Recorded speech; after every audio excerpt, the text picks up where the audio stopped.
very much, everybody. Any questions, please? Mr. President, Yes. a health-related question on your health care plan. You've said you want to make direct payments to Americans, but these Obamacare subsidies are expiring now in a matter of just a few days. More than 20 million Americans are now bracing for their premiums to skyrocket. Are you going to let this happen, or will you intervene? Yeah, they will skyrocket because it was never any good. I'd like to see the money that is going to the insurance companies by the hundreds of billions of dollars. You know, their stocks are up 1,400%, 1,800%, and 1,624%. Their stocks are up through the roof over a fairly short period of time because they're getting vast amounts of money. I want that money to go to the people directly and let the people buy their own health care. And they'll get much better health care than they get with the Unaffordable Care Act, as it's known by a lot of people. It is virtually unaffordable for people. It's a bad thing. We can have a great thing. Let the money go directly to the people and let them buy their own health care. But this is an urgent problem, Mr. President. Is there anything you can do now, Mr. President? Can I answer, Mr. This President? is going to be right now, as far as I'm concerned. Go ahead. We just got data today. We have federal exchanges where people come shopping for the ACA. And the president hasn't heard this yet, but we've talked to the team. The percentage change from last year was down 2.7 to 2.8%. Not the massive numbers that have been predicted. And there's many possible reasons for this. But right now, Americans are signing up for these programs, despite all the things that have been going on. 2.8% is a tiny fraction of what many had claimed would happen. And I think it speaks to the fact the American people appreciate these ACA plans are already subsidized over 80%. So it's a good deal, even if you don't get the extra 15, 20%. It's a great solution to much better health care at a much lower cost. Yeah, please. But do you want Congress to extend these ACA subsidies? Well, I'd like not to be able to do it. I'd like to get right into this, and I'd ask Oz this question in particular, but I'd like to see us get right into this. I don't know why we have to extend. This could be done rapidly if the Democrats would come along. We have a problem. The insurance companies own the Democrat Party. They own it. And the Democrats having a hard time. They give a lot of money to the Democrats. Very little money to Republicans, by the way. A lot of money to Democrats. And they're going to have to decide, do they want to do the right thing, or do they want to be beholden to the insurance companies? They're making a fortune. I want the money to go to the people. Go ahead, Oz. How would you say that? I agree with the president. We have some ideas out there. Congress is working through some concepts. But I just want to emphasize that the ACAs are not imploding based on the data we just received from the federal marketplace. This can go very quickly, actually. Yes, please. Mr. President, can I ask you, clarify something for me on the Federal Reserve? How many people are you interviewing for the Fed chairman, and what did you think of Chris Waller? I think he's great. I mean, he's been a man who's been there a long time, somebody that I was very involved with in the sense of his career, and he's a fantastic man. I met him yesterday, again. So how many people are you looking at? We're talking to 3 or 4. I think every one of them would be a good choice, honestly. Michelle Bowman? We'll be making a decision pretty quick. Is Michelle Bowman on that list too? Are you going to interview her? She's fantastic. She's a fantastic person. Thank you, Mr. President. Some GOP lawmakers have written to you in recent days saying they're concerned this executive order could normalize drug use for youth. How would you respond to them? You're talking about this particular today? Well, I think I'd let one of the doctors respond to it because he can do it a lot better than me. But I can only tell you that when you see polls of 82% of the people want this, when I have friends that are really, really sick and they've gone through, I guess you could say, unfortunately, I don't want to become too involved in it because I don't want it happening. But these are people that really know what's going on. Very smart people. This is one of the most successful people in the country and a very brilliant guy. And when they go through this horrible ordeal of cancer or other things, and they realize that this is something that makes them feel better without all of the side effects of some of the drugs where you're just totally knocked out and out of it. But I'd like to have one of the doctors maybe respond because you people do it better than anybody. I'm happy to respond. Yes. I mean, and my answer is we have had cannabis scheduled for how long? And it hasn't protected neither the adolescents nor the adults. We have 20 million people in the United States with a cannabis use disorder. This is not legalizing it. It's making easier to do research so that we can use it when it is indicated and optimally. So it's also, a big part of this is research. In other words, you'll now have a much larger sample, and you'll be able to see if it's as good as many people say it is. I mean, people say it is beyond good, and you'll be able to find that out now. On housing, you talked in your address last night about housing. Yeah. Are you still considering a national emergency over housing? I'm looking at it. What would yeah, that look I'm like? looking What would at that it. mobilize? You know, there's two thoughts on housing. You have a lot of people have housing that because we have such a strong time and such a strong market, their houses are very valuable. It's a big part of their net worth, their house. I don't want to knock those numbers down because I want them to continue to have a big value for their house. At the same time, I want to make it possible for young people out there and other people to buy housing. In a way, they're at conflict. In other words, you create a lot of housing all of a sudden, and it drives the housing prices down.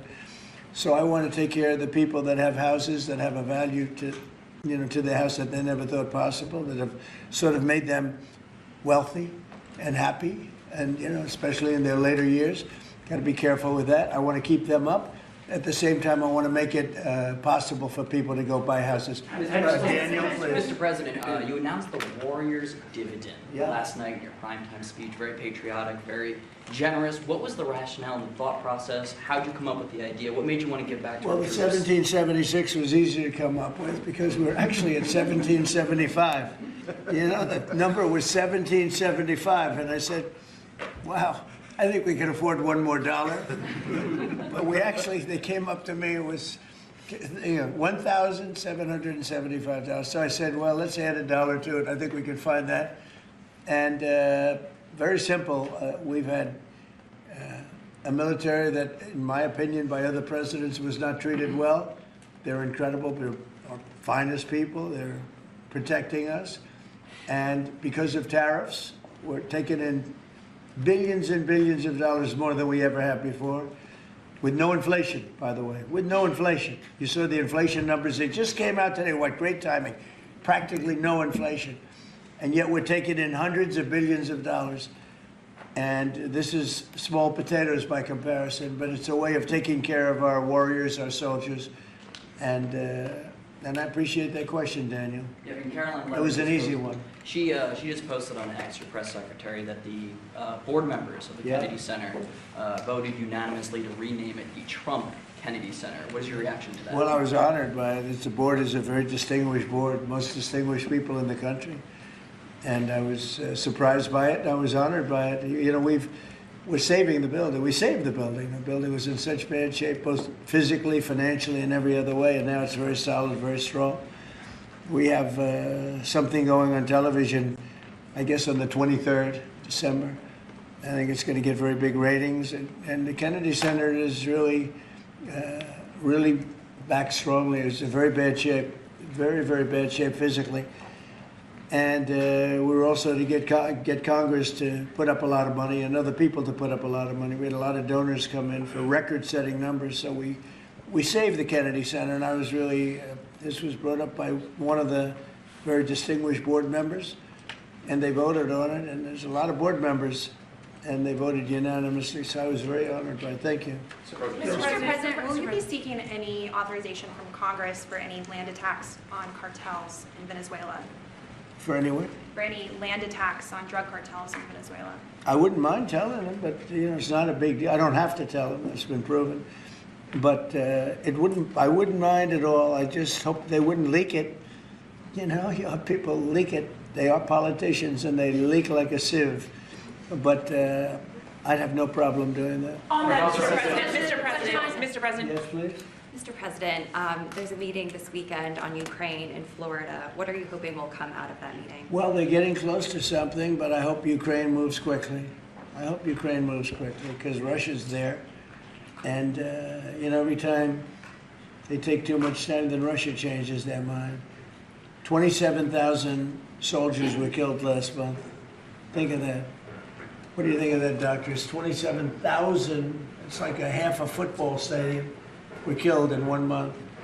And it's that way. It's anywhere between 20 and 30,000 mostly soldiers, also some people from Kiev and other places, but largely it's the soldiers. They're losing their lives. Nobody's ever said anything like it. It's the worst since World War II. And, you know, you've heard me say I settled 8 wars, some going on for 35 years, one going on for 37, one going on for 32. And 8 wars, and I thought this would be an easier one. This is because of the animosity, the hatred, it's a little bit more difficult than we thought. But there's a chance we can get this done maybe soon. Sir. Remember that 25 to 30,000 people being killed a month, young people being killed a month. Steve, please. When do you expect to make your announcement about the new Fed chair, sir? Before the end of the year, what do you think? Over the next couple of weeks. I mean, I don't know before the end of the year, but pretty soon. And then the Rocky Mount, North Carolina tomorrow night. Tell us what your message is going to be there, sir. Say what? When you go to Rocky Mount, North Carolina tomorrow night, what's your message going to be there? Well, it's not going to be that much different from what I did last night. I mean, we've had tremendous success. We're bringing prices down. We inherited a mess. And part of what we inherited was the worst inflation in 48 years. I say history, but we had the worst inflation. It drove prices up. And now we're bringing those prices down. But I'll be talking about that. I'll be talking about the fact that we secured the border where literally nobody can come into our country illegally anymore. They came in from prisons and mental institutions and drug dealers and, you know, a lot of bad people from all over the world. Venezuela emptied their prisons into our country. We had Tren de Aragua, which supposedly, the doctors don't know this, it's the meanest gang of them all. Okay, doctor? You don't have to know about it. You got other problems. But they let a lot of bad people in here. And so I think I'll be talking about that. I think I'll be talking about the tremendous success we have by sending the National Guard into various cities. D.C. is the ultimate example. People walk to work and they thank me all the time. People in the White House, they just walk to the White House from 10 blocks away. Before I came into office, they couldn't do that. They were getting badly hurt in many cases and beyond hurt, killed. So we were losing people. We were losing, on average, a person a week. Can you believe it? More. And now we haven't lost anybody in a long time. I consider the 2 people that got so badly hurt, the National Guard, that's a different city. That was terrorism. That was terrorism. And probably terrorism, maybe terrorism, because they were unhappy with the tremendous success we've had, because they don't want to see this country be successful. But Washington, D.C. now is a safe, beautiful city where the restaurants are booming, the town is booming. People walk to the restaurants with their wife or their children and they have a good time. We were losing all the restaurants. We were losing our life in this. We were just, the whole heritage of Washington, D.C. was down the drain, and we brought it back. And now everybody's thrilled to be here. It's the hottest. It's a part of the hottest country anywhere in the world. We've become, in 10 months, the hottest country anywhere in the world. And I say it all the time, we were a dead country 1.5 years ago. Do you expect to meet Prime Minister Netanyahu while you're down in Palm Beach? Yeah, he would like to see me. We haven't set it up formally, but he'd like to see me. We've had great success. Peace in the Middle East, aside from everything else. We now have peace in the Middle East. Yeah, he'll probably come to see me in Florida. The Egyptians as well? Are they coming I'd too? love to have him. El Sisi, he's a friend of mine. Yeah, I'd love to have him. Thank you very much, everybody.